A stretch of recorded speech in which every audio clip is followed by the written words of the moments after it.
Halo, balik lagi dengan gue di sini Tegar Irsyad. Game week ke berapa kemarin? Game week 31 udah selesai ya.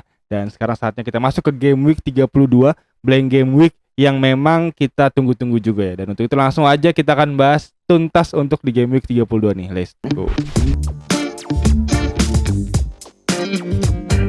Oke, seperti biasa gue akan sampaikan tentunya untuk segmen-segmennya, tim review singkat, tim selection, dan juga captain picks untuk di game week 32 besok. Dan tentunya game week kemarin gak berhasil cukup oke ya untuk tim gue ya, karena banyak ternyata pemain-pemain yang gue andalkan gagal meraih poin ya. Dan juga bahkan banyak juga yang blank karena memang kabarnya cedera dadakan ya. Dan itu membuat tim gue cukup lumayan agak suram untuk di game week ini. Dan untuk itu langsung aja akan kita bahas di tim review singkat. Dan selanjutnya gue akan sampaikan juga tim selection yang akan gue bahas untuk di game week 32 dan juga captain picks untuk di game week 32 ini. Untuk itu langsung aja let's go. Oke, untuk di game week 32 kemarin gue mendapatkan 48 poin aja, dan dimana ini artinya gue jauh juga ini untuk safety-nya, karena safety score gue ini ada di angka 64 poin ya. Dimana kemarin gue itu ada di angka overall rank 180 ribuan, dan sekarang harus bisa rela menerima untuk turun di angka 247 ribuan. Jauh banget turunnya ya, dimana turunnya sampai lebih dari 50 ribu rank. Dan untuk poin gue ada di angka 48 poin, dan safety-nya ada di angka 64. Artinya gue berselisih 16 poin ya dari safety score ya, dan itu cukup untuk bisa membuat gue turun cukup jauh banget nih ke angka 247 ribu. Dan dimana di sini mengejutkan gue adalah kiper Brighton tidak digunakan ya, dimana kiper Brighton di sini still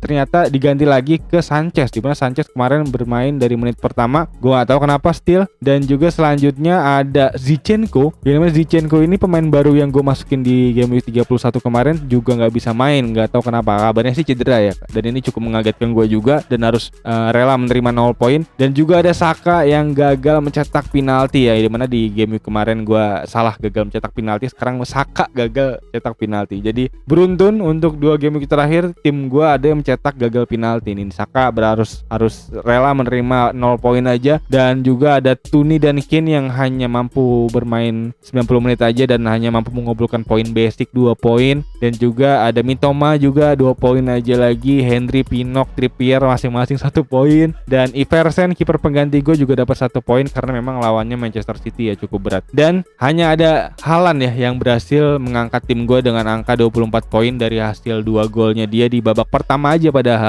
Dan dia gue kaptenin mendapatkan 24 poin, cukup lumayan. Dan ada Salah ya yang berhasil lumayan lah untuk bisa mengangkat poin dari tim gue dengan angka 14 poin ya, dimana dia mencetak 2 gol yang dimana sebenarnya hampir aja hat-trick, tapi memang digagalkan hat-tricknya dengan VAR ya. Dan ya berikut kurang lebih poin gue, dimana kalau emang gak ada Salah dan gak ada Haaland, tim gue benar-benar hancur banget nih, hanya mampu 1 dan 2 poin ya. Dan gila banget ini, artinya tim gue untuk di game week ini cukup suram. Dan selanjutnya langsung aja kita masuk ke tim selection, dimana gue udah mentransfer tim ya, karena kemarin rencana gue sebenarnya bisa men-save transfer di game week ini, tapi sayangnya ternyata gak bisa karena memang ternyata banyak banget dari tim gue yang merah ya, yang artinya gak bisa main ya. Di antara lain ada kemarin ada Bailey, pemain Aston Villa gue, cedera hamstring. Dan ada Zinchenko dan ada Ricardo Pereira juga yang cedera ya. Dan tampaknya di sini Ricardo cukup parah dengan merah nih, hamstring juga, unknown return date, artinya belum jelas kapan baliknya. Dan kayaknya udah secepatnya harus gue ganti ya, dimana di sini kemarin gue udah transfer out Bailey dan gue ganti ke Andreas Pereira. Dimana Andreas Pereira ini harganya sama dan juga bermain double game week ya di game week 34, dan gak akan blank game week di 32. Jadi cukup oke, Fulham bisa dipakai. Dan ini Pereira ini juga cukup oke ya, dari fixturnya dia di kemarin, historinya juga cukup mantap. Di sini bisa gue lihat terakhir di game week 29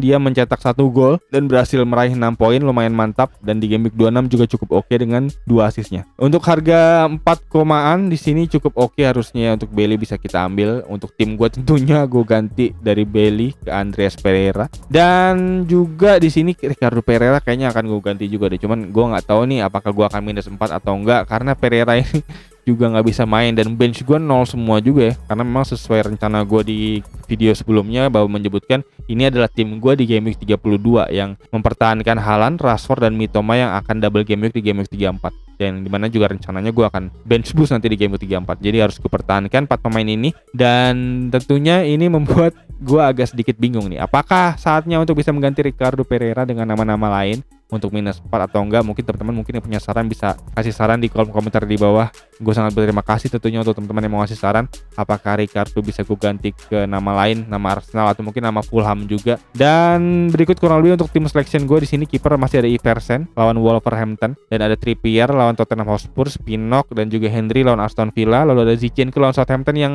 kuning di sini bisa gue lihat groin injury dan 75% chance of play-in. Jadi cukup lumayan, potensi mainnya cukup lumayan gede ya, 75% ya. Perlu gue lihat lagi nanti ke depannya di beberapa jam sebelum deadline tentunya, dimana deadline-nya informasinya bahwa akan dihelat di Sabtu pagi ya, jam 12:30 dini hari ya. Jadi harus dipersiapkan tentunya untuk teman-teman semua, jangan sampai kelewatan. Dan selanjutnya ada Ricardo Pereira lawan Wolverhampton, yang dimana kayaknya nggak bakal main juga di sini. Lalu ada Saka dengan Southampton-nya lawannya, lalu ada Salah dengan Nottingham Forest yang di sini gue plot sebagai kapten untuk sementara ini. Dan ada Andreas Pereira lawan Leeds United, lalu ada Kane lawan Newcastle, dan ada Tuni lawan Aston Villa. Yang dimana juga Aston Villa cukup menanjak ya performanya ya semenjak ditukangi oleh Unai Emery. Yang dimana bisa gue lihat di paruh musim kedua Aston Villa berada di puncak klasemen, bisa gue lihat kemarin dari statistiknya. Jadi cukup mantep banget sebenarnya Aston Villa. Bisa kita lihat-lihat di situ ada Watkins ya, yang gacor banget ya. Watkins sebenarnya gue cukup agak ketar-ketir ya kemarin ya, dia berhasil mencetak 2 gol juga dan bisa menjadi pemain yang menghancurkan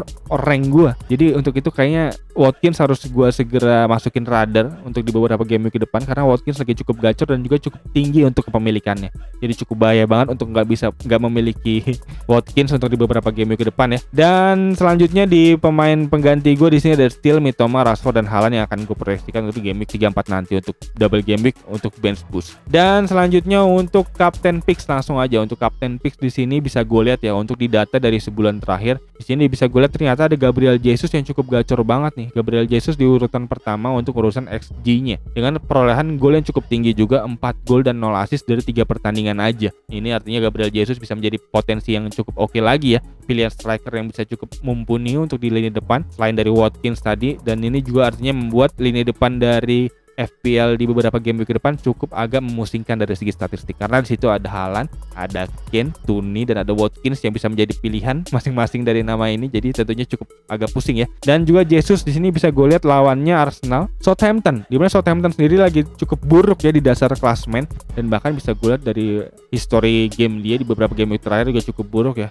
Hanya mampu mencetak 1 hasil imbang ya dari 5 pertandingan terakhir. Itu benar-benar cukup buruk banget bisa gue lihat dari Southampton, dan ini adalah potensi yang bagus nih untuk Arsenal nih. Martinelli, Jesus tadi atau mungkin Saka juga bisa menjadi potensi yang bagus untuk bisa meraih poin penuh. Dan untuk itu Jesus sepertinya untuk teman-teman yang punya Jesus bisa menjadi potensi kapten yang cukup diferensial dan cukup oke nih dari statistik yang ada di sini. Jadi Jesus bisa menjadi pilihan yang cukup oke untuk alternatif pertama. Dan selanjutnya ada Muhammad Salah juga di sini potensi kapten juga di sini di posisi kedua ya, dengan potensi 3,36 expected goal dengan raihan 4 gol dan 0 assist dari 4 pertandingan terakhir. Artinya Salah bisa menjadi potensi yang bagus, lawannya juga nggak terlalu sulit bisa gue bilang di sini Nottingham Forest, yang dimana sebenarnya Liverpool lagi cukup gacor kemarin, menang 6-1 dan bisa menjadi potensi yang bagus harusnya ya di pertandingan besok melawan Nottingham Forest di Anfield pula. Jadi pilihan pertama dari gue tentunya ada Salah untuk menjadi kapten, dan selanjutnya di sini ada Solanke Bournemouth yang belum bisa menjadi potensi sebenarnya karena Bournemouth nanti akan menghadapi West Ham, di mana West Ham juga lagi cukup oke. Kemarin berhasil menahan imbang Arsenal ya. Jadi